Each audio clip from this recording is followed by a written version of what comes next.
Alright, let's get to it. We're going to play another rapid chess game here. So let's see what we get. We're at currently a rating of 1560 and hopefully going up from here. So we have our opponent about 1536 and they play an Alekhines defense.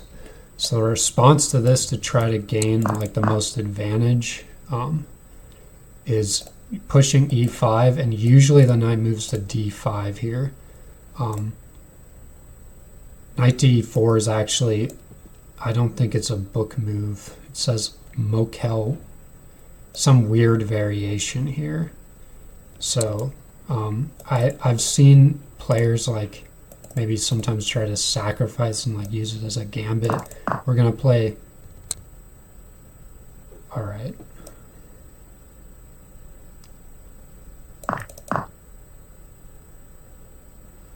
All right, I guess we're not even playing chess here. We're playing checkers. So yeah, there's no theory or analysis really needed here.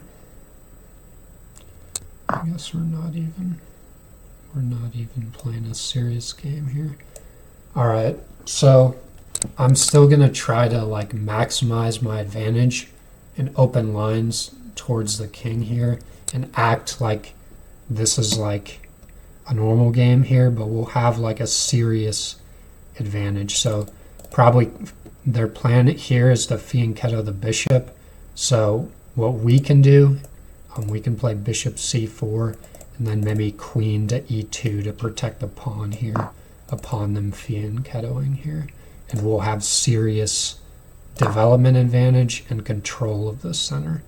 So we'll play queen to e2, I think, is a good way. So then it prepares. We could even prepare for queenside castling here. So they push d5. We could take and open the center for now. I think that's not a terrible idea. We can take en passant, and then they'll have to take back either with the queen or with. If they take back with a queen, we'll have to add some sort of defender to this knight here. And I think there's a way. Let's see. Takes, queen takes. And I was thinking about.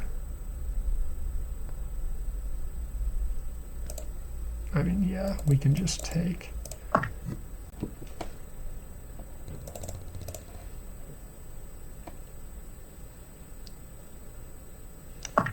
Sacrifice the knight here, because we got more compelling reasons to break open the center here. We'll play c3 so as to not look at blundering our rook, and we'll castle here and play with this open center. Try to somewhat balance the game. Now I'm looking at this, and we can play bishop to h6, really controlling the dark squares near this king here. This is not. It looks like a fork, but it's not a fork because the bishop guards it. So we could also reinforce the threat with rook to e1 first. Can try that. Either way, the rook is kind of compelled to move with either of those moves, but I like bishop here because it either compels him to move or the bishop to move back, whereupon we can trade off bishops. And it also makes a square for the knight to be developed too here. All right, so we have rook to e1 or to e8, and now we can play rook to e1, putting a pin on the pawn in this direction. Now we have some pressure here starting to accumulate on his king side. h4 would blunder the pawn, but we could play maybe for an aggressive expansion here. I like the move knight d2, just developing pretty much our last piece that needs to be developed. All right, we have d5 expanding in the center. It's probably a good move from our opponent. We could play bishop to b5 is pretty simple, threatening his rook here. And then upon bishop to d7, we can just trade. We're still up. We're still up a piece, technically. Or we could even play knight to f3, further improving our knights here, because our queen still guards our bishop.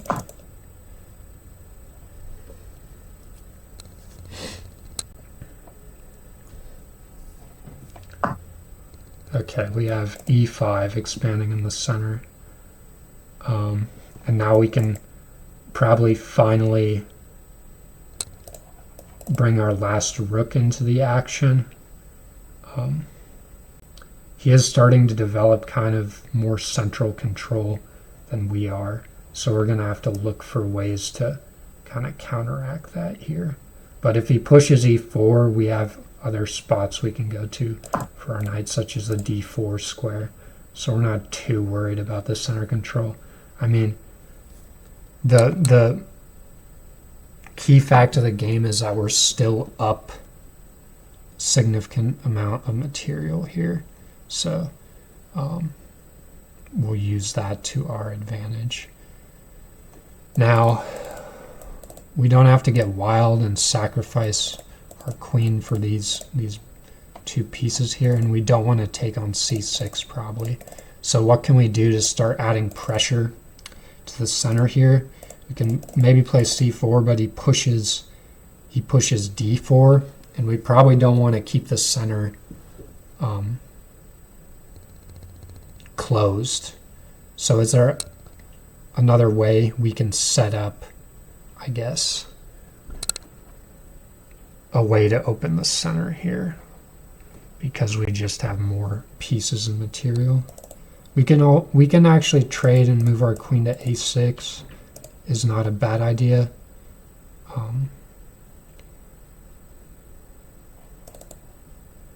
it reduces the likelihood of us blundering in the future. We can also play. Let's see. Let's just trade and keep it simple here. Use our material advantage. And we'll add pressure to this backward pawn and attempt to target it. Play queen a6, targeting this backward pawn.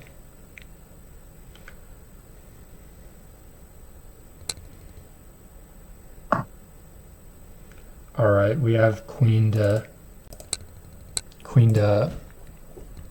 b6 here, offering a queen trade. I think a queen trade benefits us for an endgame, probably. Yeah, it benefits us to enter an endgame here, and we can play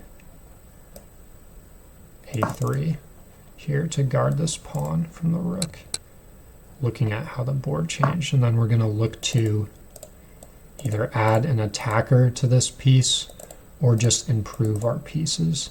So how can we add an attacker here? We can play, we can offer a trade first, and a trade would remove a defender, and then maybe I'm thinking of dropping my bishop back here. So unless, now we're just a knight up in an endgame, and we should be able to use this knight to win some pawns here. We're going to target pawns in this endgame and look for key squares which our knight can advance here. So I'm thinking of, let's see, he's probably thinking of playing h4 here. We can reroute our knight in a manner such as this. And eventually we want to also activate our rooks. But for now, we'll find a route for our knight to get to a better square here.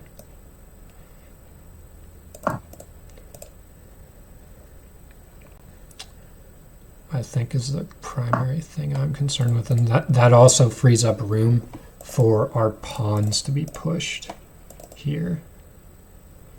So is there a route our knight can take which adds pressure to undefended pawns or pieces? Let's see. Let's push one of our king pawns here to try to help control the center here and the space majority. And let's activate our king, get our king closer to the action. I think now the knight moving in is a little bit more dangerous for him.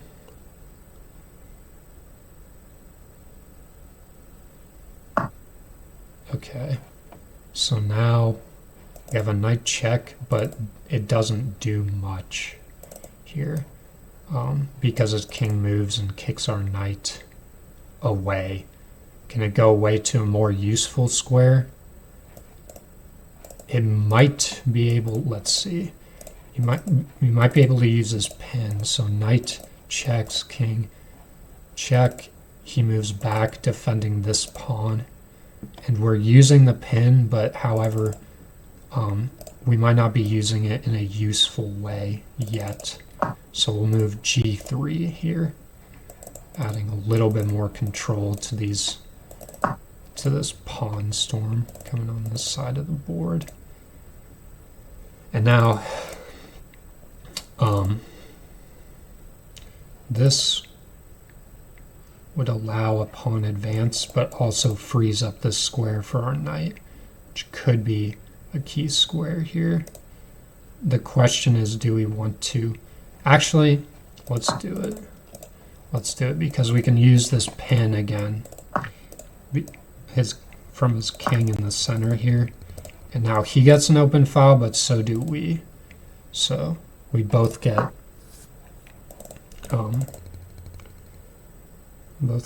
some play here. He moves rook to a4, attacking the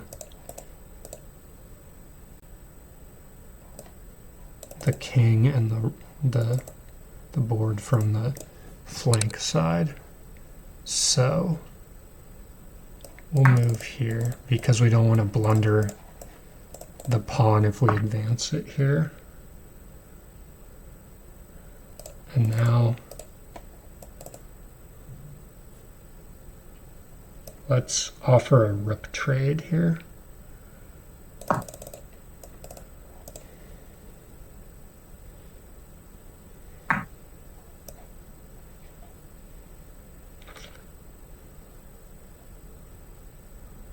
And he doesn't take the rook trade, which is understandable. It's probably not beneficial to him. So let's move towards the center of the board. He can play rook checks, but these checks do not do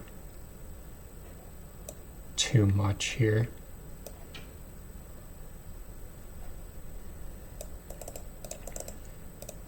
We can move king back here.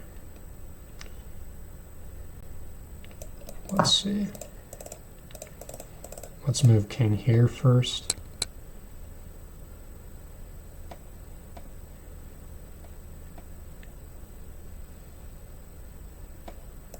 And then we'll plan on moving rook to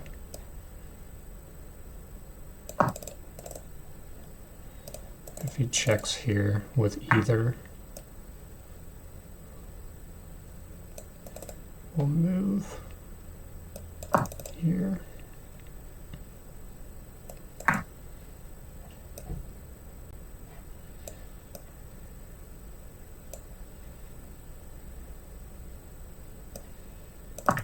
And then we'll move here, and this is not a check anymore, so we won't be able to win this pawn, I don't think, because we can either just push it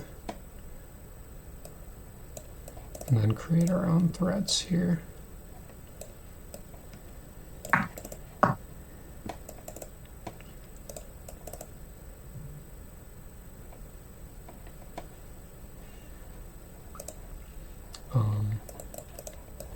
Yeah, we can push it and then defend it with the knight, perhaps. Okay. We don't want to blunder this pawn push that traps our knight here. So it traps the pin knight, so we'll have to reckon with that somehow. And we also don't want to leave the knight undefended here. So I'm not sure if any checks are useful here. We can move our king to the back rank here is one way to deal with it. And that unpins our knight here. Let's see.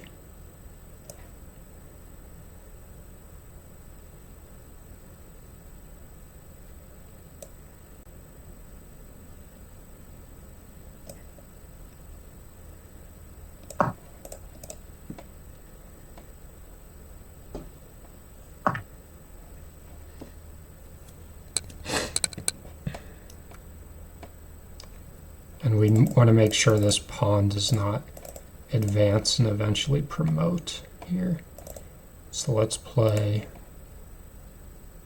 We have a check, but whether the check is useful or not is up for debate. Let's play check.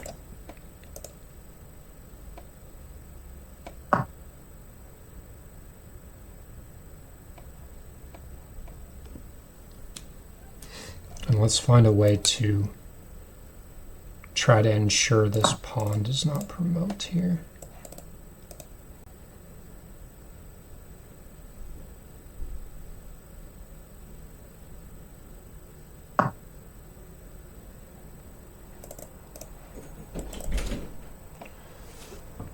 Sorry.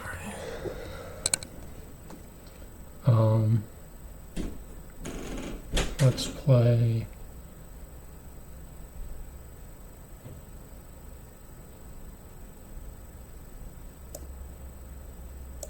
Rook takes,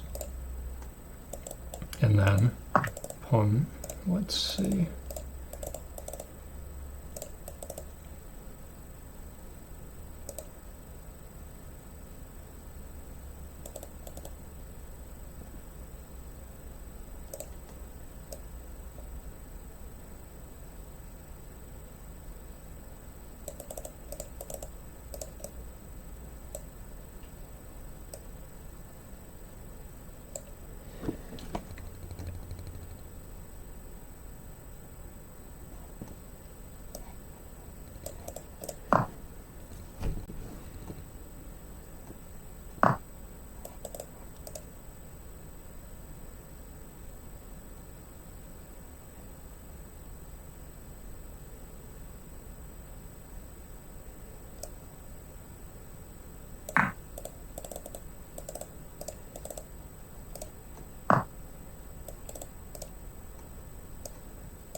And our plan here is to win this pawn and eventually promote.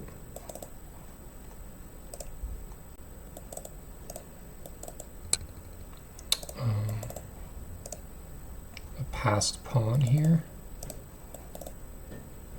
So this comes with check. So we should take.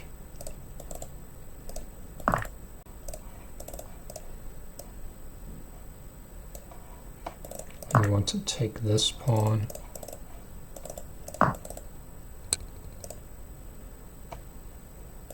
Is there a way we can defend this pawn here? We'll see.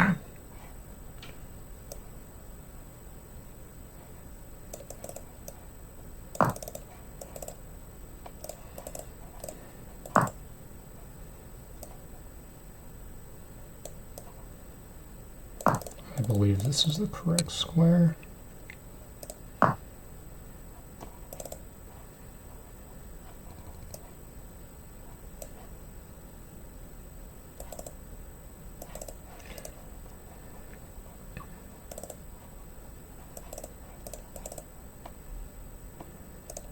Let's see, we might have to use a king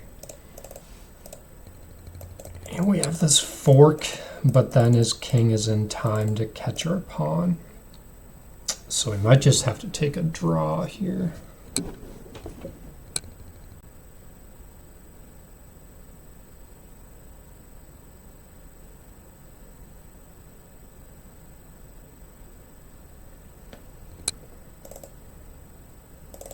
However, let's try king to e4.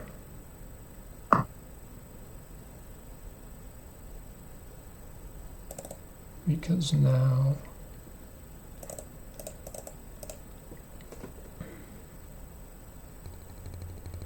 our king can't go closer here unless these pawns are gonna be at risk of promoting. So let's move back.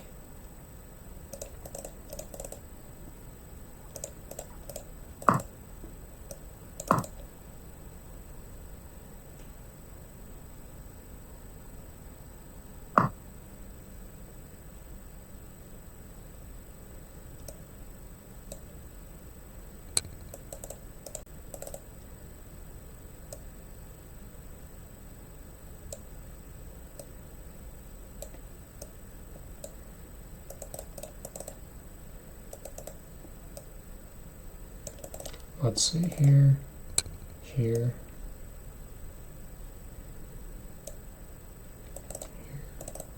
yeah.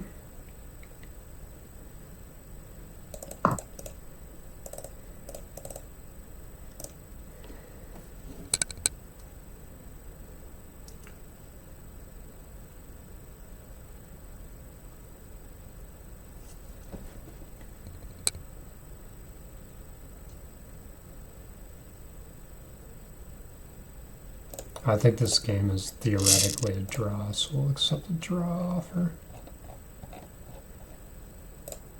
Alright, so let's...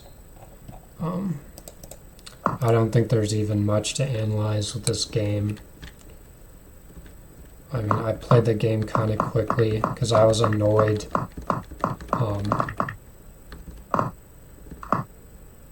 And yeah, the bishop sacrifice was probably unnecessary. But I just didn't like the prospect of him controlling, even having the pawn in the center. So he takes d, it says it's still like +5, giving up the bishop, giving up the knight in the center for white after bishop takes d4. But I just didn't really follow through with it. I guess d takes e is better, just like totally exposing the king. Queen takes, getting the king in the center, and then you can, get your piece out and castle. But I was just a little bit annoyed that the game went in this direction instead of playing a proper Alekhines defense. So yeah, weird variation and just unnecessary sacrifices there. So I don't know how that game ended in a draw, but we didn't convert very correctly there. Let's go. Let's do